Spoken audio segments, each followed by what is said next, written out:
Binago ako ng mundo. Tinanong mo ko kung bakit ako nagkaganito, kung bakit bigla akong nagbago, kung bakit nawala yung kislap sa mga mata ko, kung bakit ang mga ngiti sa labi ko ay parang hindi na totoo. Hindi ko rin alam ang isasagot ko sa iyo.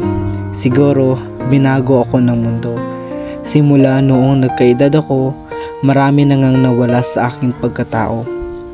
Sinampal ako ng katotohanan dahil hindi lahat ng hiling natin ay magkakatotoo.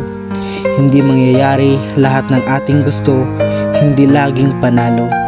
Sa simula't puno tayo ng pag-asa, pero unti-unti tayong mauubos sa gitna ng walang alam.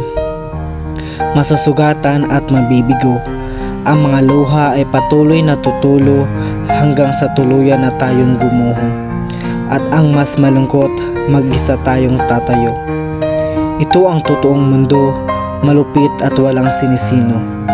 Pero huwag kang susuko dahil ang mga bagay na naging dahilan ng pagkawasak natin ay ang siya rin magpapalakas sa ating pagkatao.